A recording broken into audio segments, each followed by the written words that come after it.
مع السلامة في أماني شيخنا الله ربي ارحمه ربي روحنا يا ربنا. Ketika kita memilih jalan Allah, mungkin akan banyak pengalaman-pengalaman unik yang kita alamin sepanjang jalan. Kalau kita ngambil jalan yang lain, kayaknya lempeng, cuman nggak sampai. Lurus tuh, nggak tahu kemana tapi. Kalau jalan Allah kadang berliku. Dan banyak sekali pengalaman di jalan itu yang buat kita makin yakin sama Allah. Bikin kita makin bisa survive dari masalah yang akan datang. Bikin kita lebih tough ketika menghadapi masalah. Kenapa? Dididik oleh lika-liku perjalanan tersebut. Saya sama istri saya aja. Istri itu dulu ke Mesir beasiswa. Saya nggak lulus. Jadi pas saya ikut tes beasiswa, yang ngetesnya juga bete ngeliat muka saya. Ngapain kamu? Mau ke Mesir, Pak? Enggak, pulang aja. Suruh pulang. Nggak lulus gitu coba. Akhirnya karena nggak lulus beasiswa, saya ngumpulin uang untuk berangkat sendiri. Pokoknya saya harus berangkat. Istri saya lulus beasiswa, langsung dibeliin tiket, udah ditetapin beasiswa selama di Mesir berapa sebulan, dapat tempat tinggal. Pokoknya tinggal tanggung beres saja. Saya harus mikirin semuanya sendiri. Traveling gak bawa uang sama sekali, karena uangnya habis untuk beli tiket return, masih visa turis, jadi harus beli tiket PP gitu. Alhamdulillah sampai di sana dapat visa pelajar, setelah sebulan di refund tiketnya, jadi bisa dapat walaupun ada penalti potongan beberapa persen. Tapi lika-liku perjalanan itu bikin makin yakin, oh benar ya, kalau kita niatnya karena Allah, saya karena Allah nggak ya waktu itu? Nggak, walaupun nggak murni-murni amat lah, saya nggak mau menganggap diri paling soleh ya. Cuman perjalanan waktu itu, kalau mau jujur mah, kenapa ke Mesir? Pengen jalan-jalan sih. Bukan ke Al-Azhar, bukan sebetulnya. Cuman kalau nggak ke Al-Azhar nggak dapat visa, ya udah ke Al-Azhar deh, biar dapat visa gitu.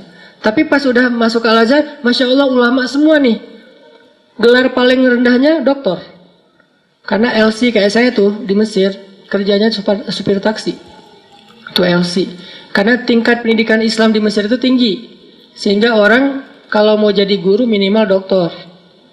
S2 jaga perpustakaan. S3 baru ngajar di SD, SMP, SMA. Di kampus juga kalau S3-nya doktornya yang paling bagus nilainya mungkin. Rata-rata profesor. Pas pulang ke Indonesia, LC jadi ustadz. Jadilah kayak gini. Nah, artinya saya lika-liku perjalanan kayak gitu, terus belajar tentang Masya Allah, Allah banyak kasih kejutan. Dan yang luar biasanya, saya sama teman-teman saya tuh, teman-teman yang beasiswa berangkat sendiri, pulang sendiri. Saya yang modal dengkul berangkat sendiri, pulang bertiga. Istri dan anak. Nikah di sana juga nggak ada modal. Yang penting lamar dulu dan jangan kasih tahu kalau nggak ada duit ya. Lamar aja dulu. Mau nggak nikah sama saya? Tapi itu setelah beberapa lama menggunakan bahasa-bahasa ya gitu deh. Ayah kamu tukang listrik, kenapa? Kok tahu gitu ya? Saya suka kesetrum kalau dekat kamu. Andre Taulani lah pokoknya. Udah beres, lamar, nelpon ibunya, Bu, saya pengen lamar anak ibu. Oh, gimana anaknya? Ya anaknya udah setuju Bu, gitu. Aku langsung mewakili anaknya, padahal anaknya juga belum jawab. Oh ya udah saya terserah anaknya. Udah beres semuanya baru bilang, boleh minjem duit dulu nggak buat mahar? Nah, baru dikasih tahu nggak ada duit. Alhamdulillah dipinjemin sama istri, sampai sekarang belum dibayar. Pinjemin $500. Saya pakailah $500 itu buat kerja di Arab Saudi sebagai guide pas musim haji. Dorong gitu ya. Awal-awalnya nggak dapat job sama sekali, nggak ada mungkin nggak ada pelanggan. Jadi saya naik di atas dorongan wheelchair gitu, duduk aja depan. Ya Allah, nggak adakah hamba-hambamu yang sakit hari ini gitu ya. Dari pagi sampai sore ditungguin nggak ada yang sakit. Kayaknya jamaah haji sehat walafiat. Dan itu musibah buat saya. Akhirnya sore-sore ada jamaah haji Indonesia dari Solo keluar dari masjid, kelihatan kayak apa, bingung gitu. Langsung saya sampai, ini kayaknya calon-calon nih, saya datengin. Bu, kenapa? Ya dek, saya kesasar nggak tahu pulang ke arah mana. Oh ya ikut saya aja. Padahal saya juga baru di situ nggak tahu. Ibu emang dari mana? Solo. Penginapannya di mana? Di daerah apa? Nggak tahu makanya. Oh gitu, ya udah ikut saya aja bu. Ada emang tahu? Insya Allah. Pede nih, bismillah.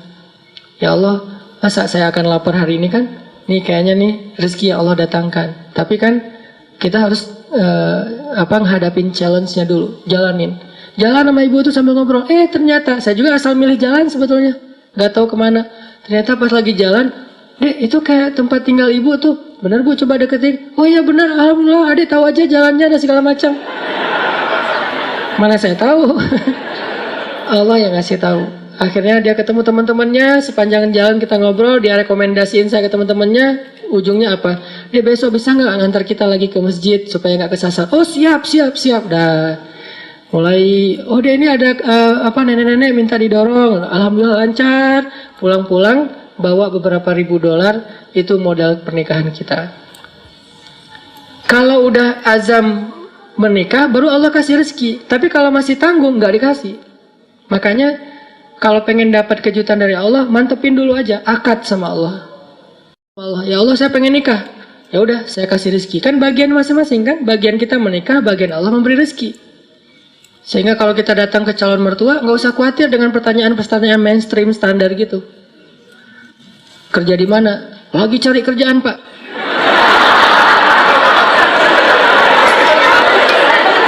Pede gitu. Terus gimana kamu ngasih makan anak saya? Siapa yang ngasih makan? Allah. Masa dia mau bilang enggak mungkin kan ya? Kalau perlu koleksi beberapa hadis, judulnya hadis-hadis melamar. Tuh ada beberapa hadis, salah satu yang terkenal, kalau datang kepadamu anak muda yang baik akhlaknya, maka jangan ditolak. Ngomong aja pak, saya pernah tuh ya baca hadis, katanya sih sahih gitu. Ini kayak gini nih hadisnya, bener gak ya pak? Oh bener nih hadisnya emang sahih. Ini maksudnya gini nih pak, jangan ditolak. Itu gimana maksudnya pak?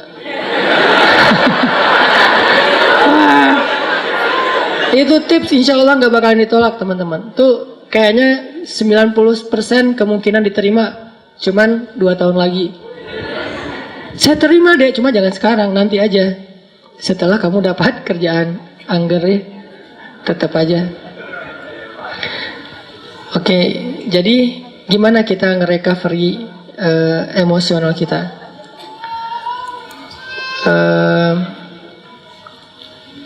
Allah Subhanahu wa taala berfirman di dalam surat, kalau tidak salah, Al-Ma'arij, innal insan khuliqa halu'a idza massahu syarr jazua wa idza massahul khair manu'a. Manusia itu labil. Idza massahu syarr jazua wa idza massahul khair manu'a. Emang kayak gitu, manusia itu labil. Terus recovery kelabilannya tuh kayak gimana? Ternyata recovery itu akan cepat dan bertahan kalau kita belajar, yakin, dan berpegang teguh kepada Allah. Cepat recovery-nya teman-teman. Para sahabat Nabi itu, gimana pun mereka soleh, mereka tetap manusia, kadang emosional juga. Tapi recovery-nya cepat. Contoh, Abu Bakar pernah sakit hati sama keluarganya, ada saudaranya yang memfitnah Aisyah. Dia nuduh Aisyah itu selingkuh. Sakit hati kan Abu Bakar? Akhirnya karena Abu Bakar sakit hati, Abu Bakar pun bersumpah. Abu Bakar posting juga, kata Abu Bakar, demi Allah, saya nggak bakalan ngasih lagi pertolongan dan bantuan kepada orang itu selama-lamanya. Kenapa? Udah terlanjur sakit hati sama dia. Bersumpah Abu Bakar, nggak akan nolongin dia lagi. Ternyata Allah komen di postingan itu. Apa komenan Allah? Janganlah seseorang yang diberikan kelebihan harta di antara kalian, surat An-Nur, bersumpah untuk tidak membantu saudaranya. Maafkanlah, berlapang dadalah. Tidak sukakah kalau kamu Allah mengampuni dosa-dosamu? Ala tuhibbuna ayyaghfirallahu lakum? Akhirnya ketika Abu Bakar baca komen ini, astagfirullahaladzim, langsung Abu Bakar delete postingannya. posting baru, mulai sekarang saya akan bantu dia 2 kali lipat. Allah langsung first like ya. Itu yang terjadi di dalam surat An-Nur. Kenapa Abu Bakar sedih? Karena beliau manusia. Kenapa Abu Bakar sakit hati? Karena beliau manusia. Sesoleh apapun tetap aja dia manusia. Cuma recovery-nya cepat. Kenapa? Karena berakatnya dengan Allah, bukan dengan makhluk. Kalau kita berakat dengan makhluk, susah recovery-nya. Tergantung orang itu. Kalau kita berakat dengan Allah, cepat recovery-nya. Karena Allah Rahimun, Rahmanun, Karimun, Jawadun. Allah itu maha baik. Misalnya, kita marah sama orang lain. Terus kita maafin dia. Apa akad dengan Allah? Nanti Allah maafin saya. Makin besar dosa orang yang kita maafin, makin besar dosa kita yang dimaafin sama Allah. Dosa apa yang paling besar yang dilakukan seseorang kepada kita? Tadi, ditikung. Ustadz, nggak mudah Ustadz maafin yang kayak gitu-gitu Ustadz. Saya tuh udah berusaha ya selama 5 tahun. Di tahun ke-5 ternyata gagal gara-gara dia. Padahal dia datangnya cuma beberapa bulan terakhir. Kenapa bisa nikung? Dia teman curhat kita. Kita curhat ke dia, ternyata dia dapat info dari kita, dia jalan duluan. Kan sakit banget tuh. Makin sakit, makin berat, makin besar dosa yang kita maafin dari orang lain, berarti makin besar dosa kita yang dimaafin sama Allah. Minimal 10 kali lipat. Itu akadnya, sehingga jadi ada motivasi untuk memaafkan orang. Ya udah deh, saya maafin biar Allah maafin saya. Emangnya kita nggak punya dosa? Kalau kita mau ngitung dosa kita, nggak usah jauh-jauh. Dosa sholat aja kita udah banyak tuh. Kita udah ninggalin sholat sejak kita balik usia 12 tahun. Kan kita dulu sering ngerasa 12 tahun tuh masih anak kecil ya, sehingga sholat suka belang-belentong gitu, nggak rapi. Kadang sholat, kadang enggak. Yang rajin cuma sholat maghrib doang ya. Isya subuh udah kelewat. Terus pas udah ABG dikit, usia 17 tahun masih sholat, cuma sering menjamak. Subuh dijamak dengan duha misalnya. Sholat juga subuh, tapi jamak. Dan itu istiqomah banget loh. Jadi dari bab sholat aja kita udah bermasalah, udah banyak dosa nih. Gimana mau amal-amal yang lain? Berarti caranya gimana? Maafinlah kesalahan orang yang lain supaya Allah maafin kesalahan kita. Akadnya sama Allah, recovery-nya gampang. Saya pernah pas di Bandung, mobil ditabrak dari belakang, serempet. Akhirnya penyok dan agak rusak. Terus orangnya marah duluan. Mungkin cara dia marah duluan biar ketahuan bahwa kita yang salah. Dia turun langsung marah-marah. Saya bilang, tenang aja, jangan marah-marah. Kita selesaikan baik-baik. Akhirnya dia agak down dikit, agak nyaman dikit, ngobrol, tapi tetap aja keras, nggak mau. Dan pas di ini dia nunjukin kartu bahwa dia anggota. Nah, karena dia anggota nggak mau ribut, ya udahlah, saya ganti rugi 2 juta. Pas sudah ganti rugi 2 juta, dia pergi, saya berdoa, Allahumma ajurni fi musibati wa khluf li khairan minha. Ya Allah, saya dapat musibah nih. Beri dong ganti yang lebih baik darinya. Tinggal minta aja sama Allah kan. Akhirnya yang tadi kita udah kayak ngerasa sedih banget gara-gara kita udah mobilnya rusak, harus bayar ganti rugi orang lain yang salah lagi tuh. Karena dia mungkin pakai kekuasaannya, daripada nanti ramai dan makin besar, habisnya udahlah 2 juta. Tapi minta ke Allah gantinya 20 juta. Lebih baik dari yang kita berikan. Gak lama seminggu kemudian benar-benar Allah ganti 20 juta cash. Bukan sedekah, jangan selalu menerjemahkan keajaiban itu dalam bahasa sedekah. Bisa juga dapat usaha apa, jualan apa yang keuntungannya banyak. Kayak saya dulu di Mesir jualan bakso. Kalau ada acara-acara kayak gini nih, ini saya ngeliat teman-teman di Jepang kayak nostalgia lagi kondisi dulu di Mesir ya. Lagi ada acara mahasiswa Indonesia di sana, namanya PPMI gitu. Saya jualan bakso, tapi saya nggak bisa bikin bakso, teman yang jualan. Terus saya bilang, ya udah kita bagi hasil aja ya, bagi 2, kamu 30%, saya 70 gitu. Dia mau, alhamdulillah dia bikinin, terus saya ini jual. Terutama buat acara mahasiswa Malaysia. Kenapa? Karena menurut saya orang Malaysia nggak bisa ngebedain bakso yang enak sama yang enggak. Soalnya di Malaysia nggak terlalu banyak kan. Kalau di Indonesia kan banyak tuh bakso. Akhirnya jual ke Malaysia. Nggak terlalu enak juga, mereka, wah enak Pak Cik, tak apa-apa gitu ya. Udah jualan. Kalau orangnya enakan. Orangnya nyaman gitu, saya kasih baksonya banyak. Kalau orangnya mukanya agak-agak kurang nyaman, kasih aja 2 lah. Nggak usah banyak-banyak datang. Pak Cik, mau bakso? Oh ya, kasih 10. Datang lagi, diam-diam, mau apa? Bakso, kasih 2. Pas, kok beda? Beda bangetnya. Wajahnya beda gitu. Kalau yang datang mace-mace, 15 lah gitu ya.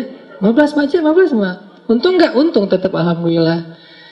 Jadi kenapa? Karena kita berakatnya ke Allah. Kalau hilang sesuatu, Allah yang ganti. Saya pernah mau acara sholat tahajud malam-malam.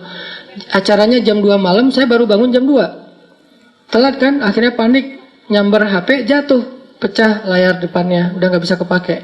Itu HP sekitar harga 2 juta lah. Jatuh, langsung, ya Allah beri saya ganti yang lebih baik. Nah ini juga jatuh bukan apa-apa ya, karena pengen tahajud. Pakai diomongin lagi. Terus berangkat nih, pulang-pulang jam 10 pagi Allah ganti dengan, waktu itu baru keluar tuh Note 5, harganya 10 juta. Diganti cash. Kadang Allah nggak gantinya dalam bentuk fisik, dalam bentuk nominal, dalam bentuk sesuatu yang materi, tapi diganti dengan yang lain, kebahagiaan. Mungkin kita kehilangan sesuatu, hilang motor, tapi dapat jodoh, mau mana? Pilih yang mana?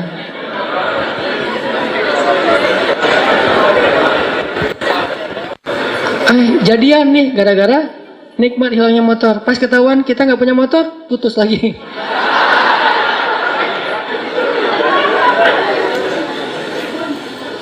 Belajar berakat sama Allah teman-teman. Itu rahasia kalau kita pengen.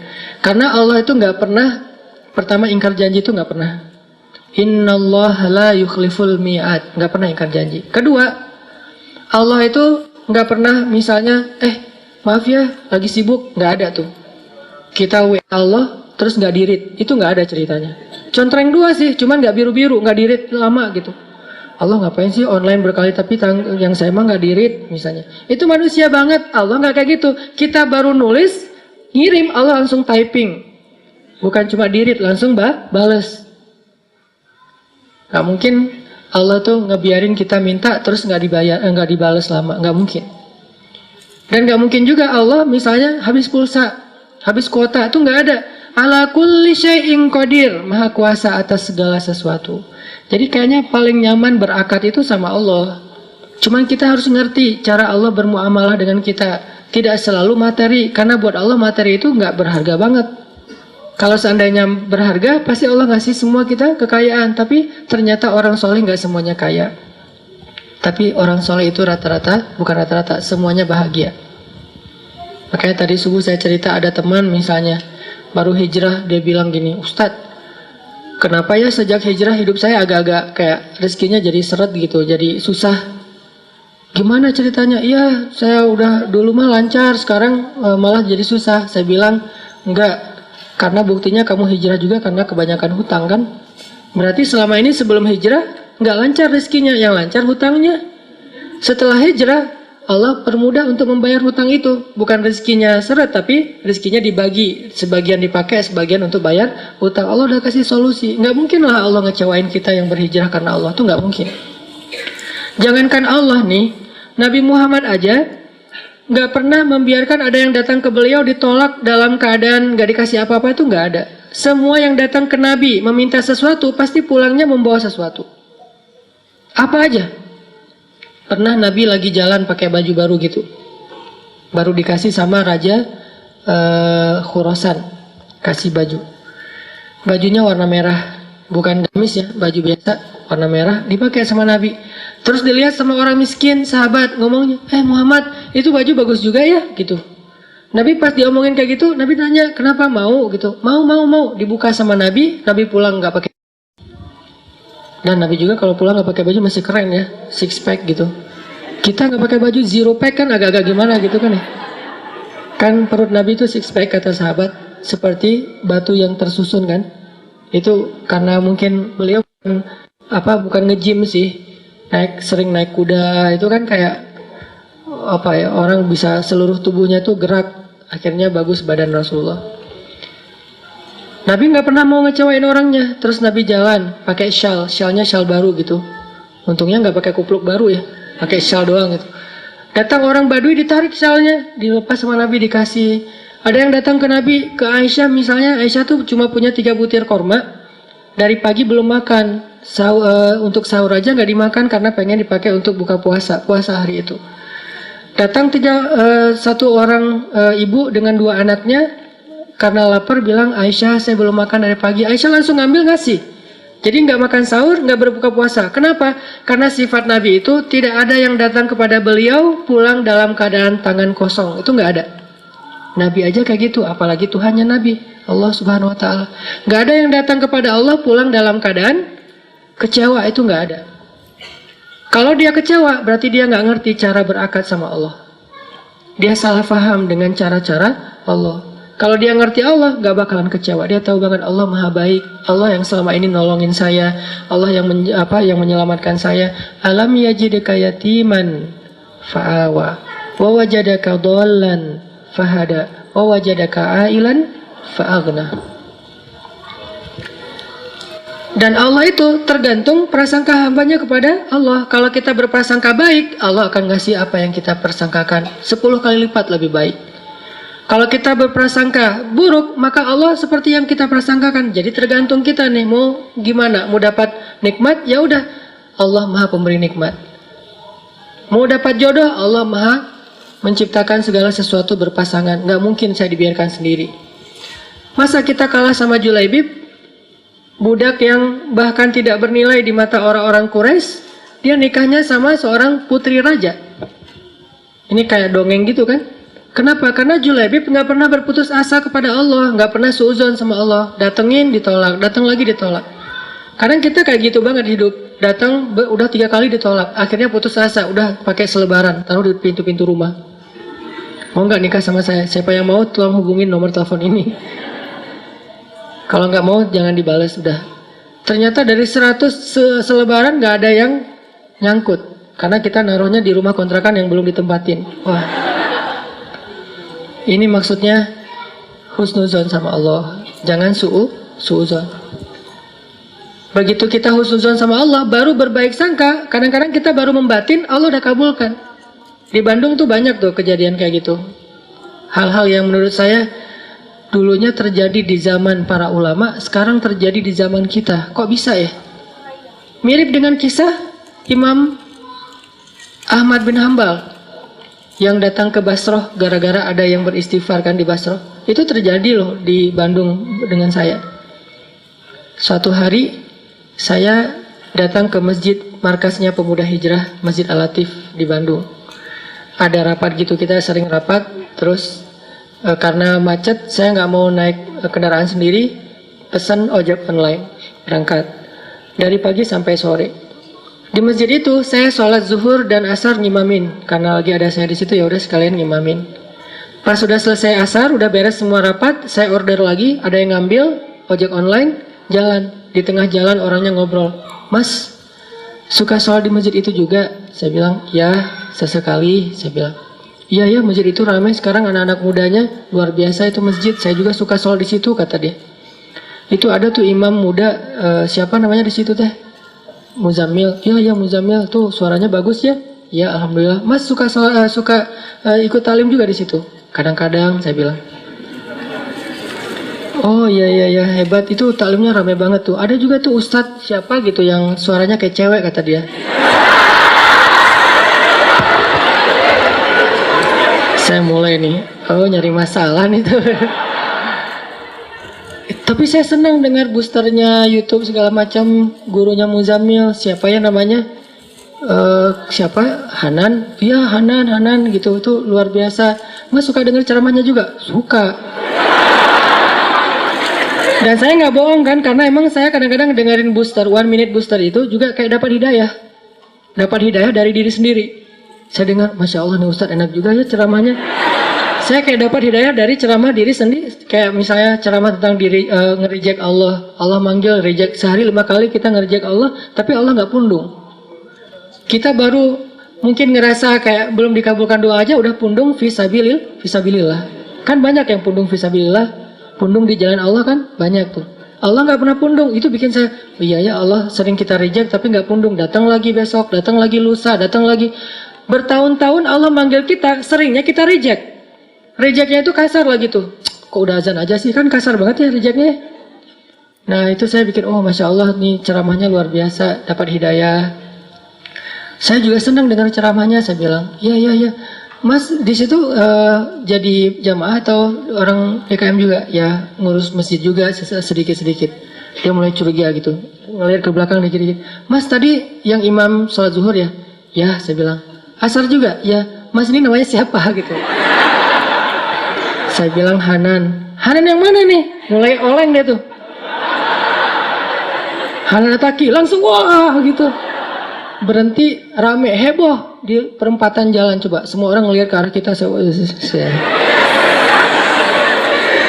Hanan Ataki, Masya Allah gitu. Dia langsung berhenti. Memang lampu merah sih, bukan gara-gara itu. Berhenti. Langsung berhenti terus ngeliat dia ngomong, Masya Allah, saya selama ini tuh sering berdoa. Ya Allah kalau ikut talim, saya pengen banget ketemu Ustadz itu, tapi jangan di taklim yang berdua gitu. Gimana caranya? Istighfar, salawat. Ternyata Allah kabulkan sebulan doang loh. Dia kayak gitu. Sebulan kemudian Allah kabulkan. Saya order ojek online, dia ngambil. Akhirnya kita satu ojek berdua. Ngobrol sepanjang jalan. Sampai ke rumah tuh heboh. Di rumah dia minta selfie, sampai ke tetangga pada ngeliat ada apa sih ramai gitu. Heboh gitu kan. Masya Allah ternyata dia berdoa dengan istighfar dan salawat. Allah kabulkan, bukan saya yang soleh, dia yang soleh, makanya doanya dikabulkan. Kayak saya cerita, saya mah bukan tipe istri saya, justru dia nggak pengen yang kayak saya. Kenapa? Banyaklah. Pertama, dove lah ya, warnanya agak gelap, keseringan di pantai. Terus yang kedua orang Sumatera. Kan buat orang Jawa mungkin Sumatera dianggap keras gitu ya. Padahal enggak kan? Sumatera itu dianggap keras. Ada yang curhat Apalagi orang Sumatera kuliah di Mesir. Mesir itu Sumateranya Arab. Yang paling keras tuh Mesir tuh di Arab teh. Tapi walaupun keras mereka tuh orangnya nggak baperan. Keras doang, cuman nggak sampai ke hati. Ngomong nyapa, bro, tapi kayak orang marah-marah. Kamu ini nyapa atau marah? Nyapa. Oh ya. Saking ininya. Sehingga buat istri saya ketemu orang Sumatera. Awal-awal nikah itu banyak yang nggak nyambung. Menurut istri saya lagi marah. Menurut saya nggak lagi marah. Salah saya apa? Saya bilang. Dia udah baper misalnya. Karena beda culture antara Jawa sama Sumatera. Sumateranya Aceh pula. Yang di kampung saya itu memang markasnya GAM juga. Jadi kita terbiasa ngomongnya teriak-teriak. Akhirnya istri saya ngambek pas kita mau foto wedding lagi tuh. Habis nikah mau foto berdua, foto keluarga. Ngambek, akhirnya dia naik tram yang di tengah kota itu yang lambat gitu tuh. Dia naik, saya kejar, tapi di slow motion gitu. Saya kejar, akhirnya karena nggak kekejar, dia naik di gerbong depan, saya di gerbong belakang. Tapi saya berdiri di pintu ngelihat kalau dia pas sudah berhenti di halte mana, saya lihat dia turun nggak? Oh belum turun, saya tungguin. Belum turun, pas dia turun saya turun juga. Wah ngejar-ngejar. Akhirnya kita foto dalam keadaan bete. Dan foto itu masih ada sekarang. Wajahnya wajah bete. Saya bukan tipenya banget tuh. Ditambah lagi di Mesir, saya bukan orang yang terkenal yang nilainya bagus, yang berprestasi secara akademik seperti Ustadz Abdul Somad. Enggak. Main aja kerjaannya. Sehari makan di restoran itu 3 kali. Kenapa? Karena saya sambil kuliah, sambil kerja kan. Alhamdulillah kasih banyak rezeki tuh. Beasiswanya banyak, terus saya dolar keliling lah. Terus bakso, tahu, segala macam lah. Pokoknya ayat-ayat cinta aja. Habibur Rahman yang menulis buku itu bukan cerita tentang beliau. Justru cerita tentang saya yang nggak nulis. Karena yang kayak saya itu ada beberapa orang yang emang kerja mungkin kurang mampu lah ya. Tadi anak tukang pangkas kan. Lagian saya ngirim ke adik-adik saya yang lagi sekolah di Aceh. Saya kirim, mak butuh apa? Ya mau mau Ramadan tapi di rumah nggak ada kulkas. Ya udah berapa harga kulkas? Dikirim beri kulkas. Kulkas pertama ada di rumah kita tuh pas saya di Mesir. Mak butuh apa lagi? Ya mau pasang telepon, masa mama harus ke tetangga terus, nggak enak kalau ditelepon sama kamu. Ya udah pasang, kirimin. Adek butuh apa? Baju baru, kirimin. Alhamdulillah ada rezeki nih. Nah, tadi cerita apa? Apa tadi teh? Kok jadi kemana-mana? Ya itulah pokoknya. Intinya agak gagal fokus. Intinya bahwa ketika saya di Mesir itu, alhamdulillah saya itu bukan tipe istri tapi dia bisa terima. Pas saya datang, Kayak nggak bisa nolak gitu. Kenapa? Karena kita kuat-kuatan doa. Mungkin ternyata Allah lebih mengijabah doa saya daripada doa dia. Kalau dia, ya Allah jangan yang itu, jangan yang itu, jangan yang itu. Saya, ya Allah yang itu banget deh. Ternyata Allah mengijabah. Ustadz dilawan ya. Oh ya Allah. Tahajud, begitu diterima, tahajudnya lupa. Kebiasaan manusia tuh gitu. Ya Allah yang itu banget, yang itu banget. 4 ciri yang ada, yang dia pantengin. Nggak boleh saya banget, ada pada saya 4-4-nya. Pak saya tanya kenapa kok kamu terima? Karena kamu punya yang kelima, apa? Hati kamu. Kenapa dengan hati saya? Enggak lah ya. Yang jelas Allah yang menggenggam segala sesuatu. Minta aja sama Allah. Bukan sama makhluk. Makhluk boleh kita minta tolong segala macam. Cuma bergantungnya jangan kepada makhluk. Kalau kita gantungnya sama Allah, dimudahin banget. Saya tuh suka kadang-kadang, dulu kan suka ada kayak film apa yang vampir teh apa? Ya New Moon ya, yang versi terbarunya kan ya. Nah yang pas New Moon-nya kan si cowok vampirnya udah kayak meninggal gitu kan ya. Terus ceweknya caper sama cowoknya ngapain? Kayak mau bunuh diri, balapan supaya si vampirnya muncul nolongin dia gitu kan? Belum pada nonton?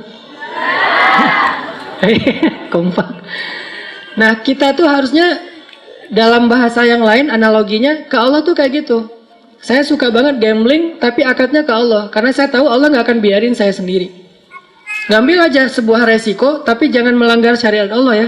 Karena kalau kita melanggar berarti gak ada akad sama Allah. Selama kita gak melanggar syariat, Allah gak akan biarin kita sendiri. Kayak tadi mau kerja, modalnya modal dengkul, jalanin aja.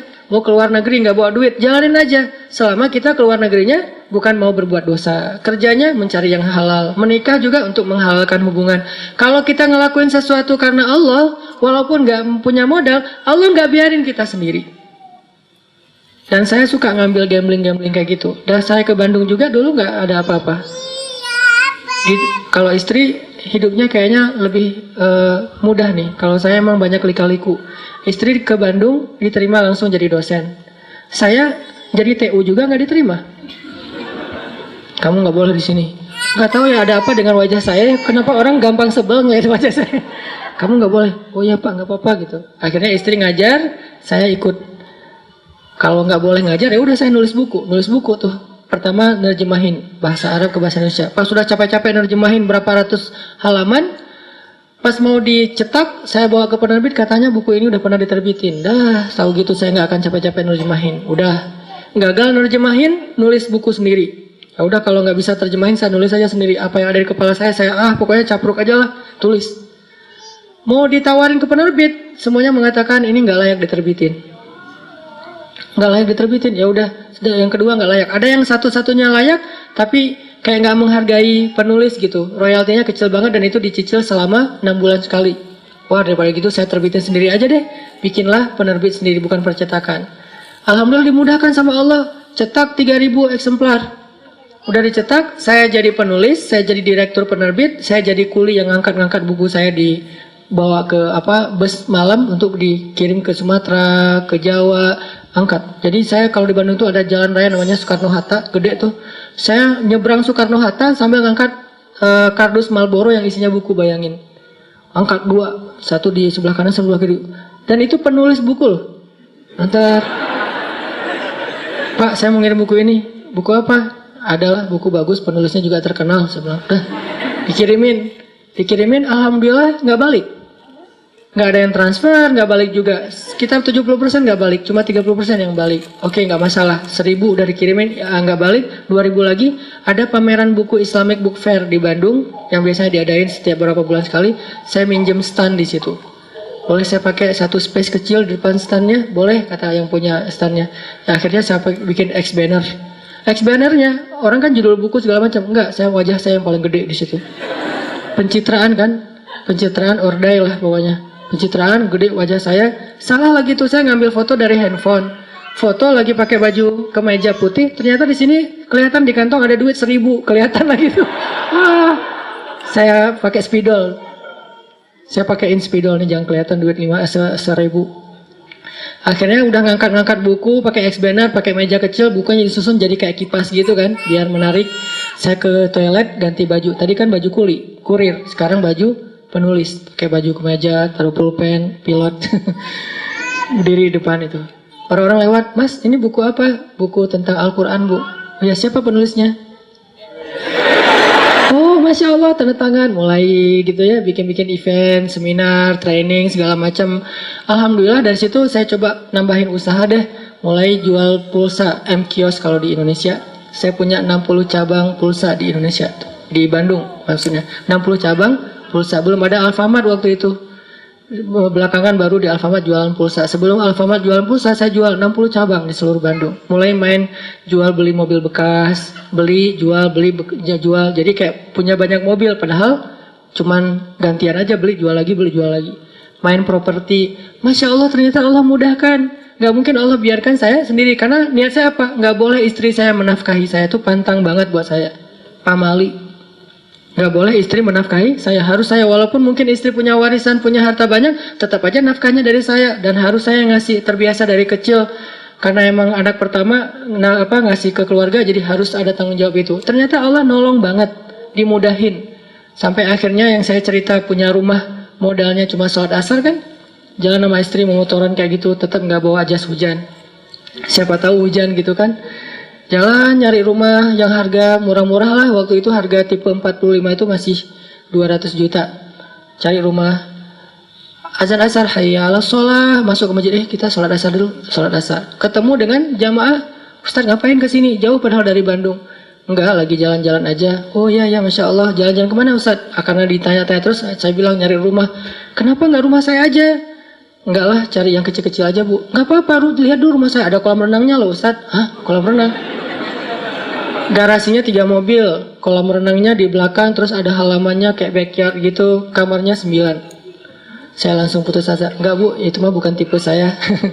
Saya nyarinya yang 2 kamar, yang tipe 45. "Enggak apa-apa, lihat aja." Dipaksa-paksain, dan saya mah nggak mau orangnya, dipaksain sama dia. Saya pulang, ditelepon malam-malam. "Besok saya tunggu ya Ustaz, datang nih." Pas datang, lihat, emang bener nih, garasinya juga udah gede, gerbangnya aja tinggi. Kayaknya ini kita mah cuma menghibur aja ya, menghargai orang yang undang, nggak akan diambil juga. Ya kata istri saya. "Gimana Ustadz? Masya Allah rumahnya besar banget Bu. Ini udah ditawarin 700 juta, nggak saya kasih Ustadz." "Itu Ustadz, terserah Ustadz deh." "Maksudnya 650? "Enggak, terserah Ustadz." "Bu, saya carinya cuma 300 juta. Dia diam sebentar. "Ya udah, ambil aja." 300 juta. Saya bilang, "Tapi uangnya cuma 30 juta. Mikir lagi dia. "Uangnya cuma 30 juta Bu. Tadinya rencana mau dicicil. Ustaz gak usah sibuk-sibuk nyicil ke bank segala macam. Udah aja ke saya. Berapa uangnya? 30 juta. Bawa sekarang? Enggak sih. Ditransfer ya udah. Berapa lama Pak? Terserah Ustaz." Alhamdulillah 6 bulan lunas. Allah mudahin banget tuh. Akhirnya anak-anak datang, "Wah, kolam renang, loncat-loncat." Lama-lama karena di daerah tinggi dekat Lembang dingin, lama-lama nggak jadi kolam renang, jadi kolam ikan. Ikannya mati kedinginan. Akhirnya sekarang jadi saung, nggak jadi kolam renang lagi. Artinya emang Allah mudahin banget.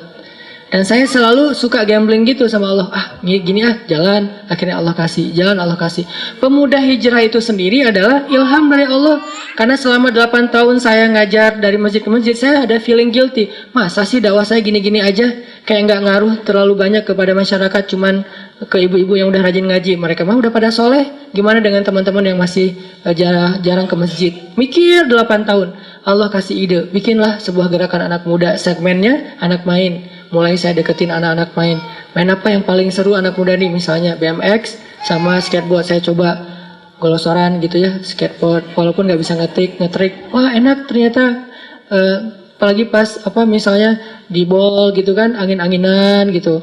Terus coba Ustadz yuk ke laut, coba main surfing. Pedal, awal-awal pedal tuh tangan kaku karena kan berat banget kan pedal. Sampai pas sholat habis pedal tuh nggak bisa angkat tangan, nggak bisa gini. Jadi sholatnya nggak bisa digerakin, awalnya kaku. Lama-lama teman-teman server, ternyata emang server di Indonesia tuh banyak yang legend ya, hebat-hebat. Server-servernya pada respect karena dianggap Ustadz bisa pedal juga udah uyuhan kan. Ustadz pedal doang gitu kan ya. Pas segitu udah lumayan lah untuk Ustadz mah pedal doang, walaupun datang ombak lari gitu. Ombak, Allahu Akbar, lari gitu. Apalagi kalau udah berol gitu kan, itu bahaya banget. Sampai pernah dihempaskan ke bawah sampai habis ini. Walaupun nggak seperti hempasan masa lalu sih, masih lumayan lah. Dihempasin. Oh ya. Artinya dimudahin sama Allah dalam jalan dakwahnya, sampai alhamdulillah jadi tren di Indonesia. Anak muda berhijrah di seluruh Indonesia sekarang. Anak muda itu rajin taklim ke masjid. Itu semuanya dari Allah. Tinggal mau nggak kita meniti jalan Allah, walaupun kadang nggak terlalu jelas. Karena emang nggak mau ngasih tahu kepada kita Allah tuh semuanya, dikasih tahu hanya beberapa step ke depan, biar kita makin yakin sama Allah dan bergantung kepada Allah. Intinya, yuk teman-teman belajar lebih yakin lagi sama Allah, berakad dengan Allah ketika kita hidup, libatkan Allah dalam setiap masalah kita. Maka la yudayya'akallah, Allah nggak bakalan ngecewain kita. Itu aja yang bisa saya sampaikan.